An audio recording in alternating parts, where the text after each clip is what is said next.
Saya pernah bertanya almarhum Tuanku Ni Aziz, ya, apakah amalan yang paling baik yang kadang-kadang timbul kebimbangan pada kita soal keselamatan rumah tangga, isteri, anak-anak dan sebagainya.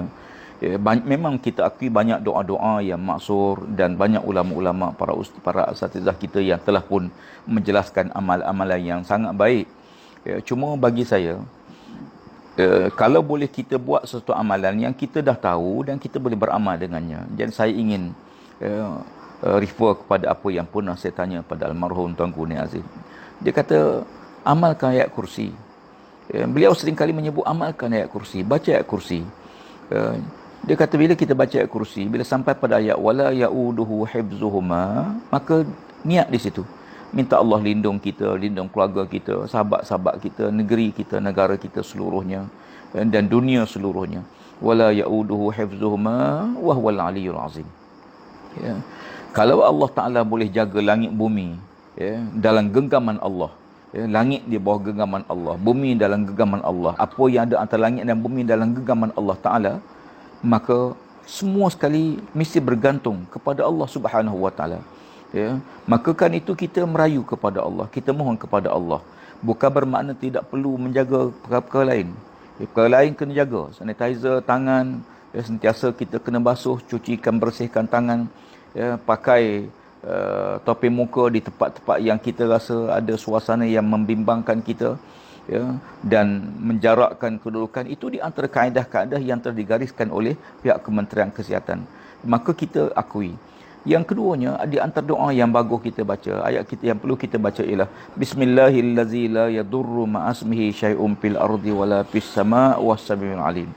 Amalkan Bismillahillazi la yadurru ma'asmihi syai'un fil ardi wala fis sama' was samiul alim. 3 kali pada waktu pagi dan 3 kali pada waktu petang. Kita minta lindung pada Allah, ya. Kerana Allah Ta'ala menyebut tidak akan berlaku satu musibah sama ada di langit, di bumi, di kiri kanan kita, atas dan bawah kita, melainkan, ya, apa yang telah ditentu oleh Allah Subhanahu Wa Ta'ala.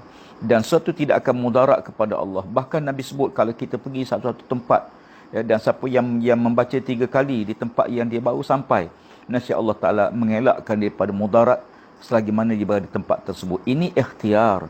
Di samping ubat kena makan, ikhtiar ubat kena usaha, perkara lain kena usaha. Tetapi bukan hanya soal amalan zahir, tapi juga amalan batin, amalan-amalan peribadi kita. Sebab, ya, semua sekali orang yang sakit ni sebut saja apa ubat dia akan usaha, ya, dan yang ikhtiar melalui cara perubatan kita ikhtiar, tetapi melalui doa, melalui zikir-zikir tertentu juga kita perlu amalkan, insya-Allah.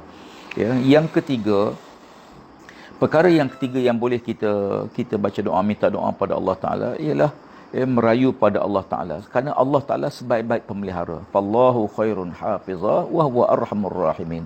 Fallahu khairun hafiza wa huwa arhamur rahimin.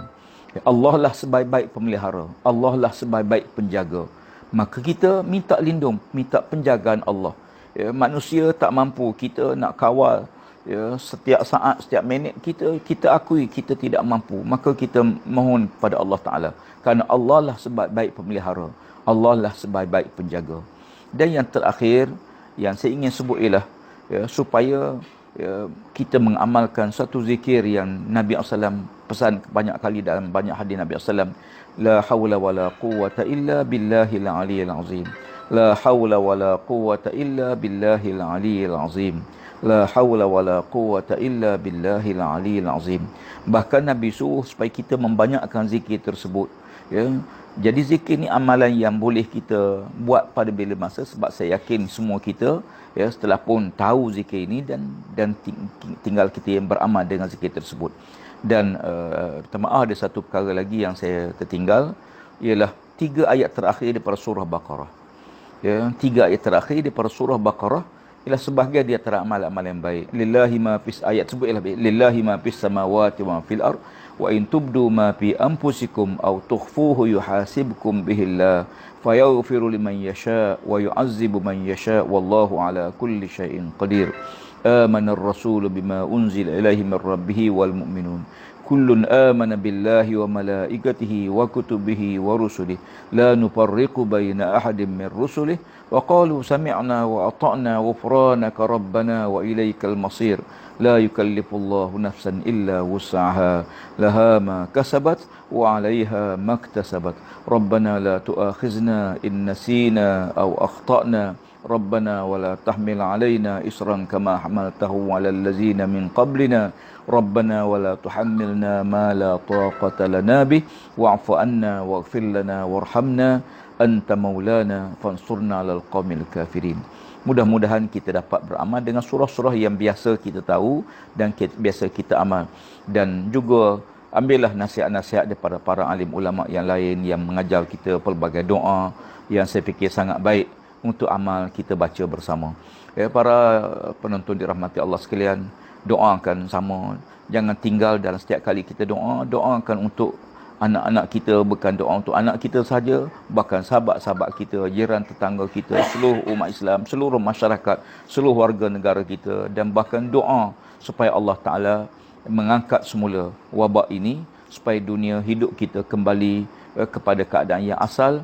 Dan ini akhirnya saya mengharapkan kesabaran di atas apa yang berlaku ni dalam tempoh 2 minggu ini, masing-masing mematuhi arahan pihak pemerintah, pihak kerajaan, supaya kita semua dapat mengelak tersebarnya ataupun meningkatnya wabak yang semua kita bimbangi ini.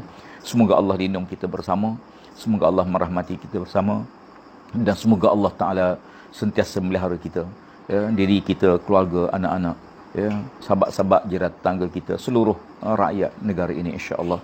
Mudah-mudahan diberkati Allah. Aku qauli hadza astaghfirullahalazim li wa lakum. Wassalamualaikum warahmatullahi wabarakatuh.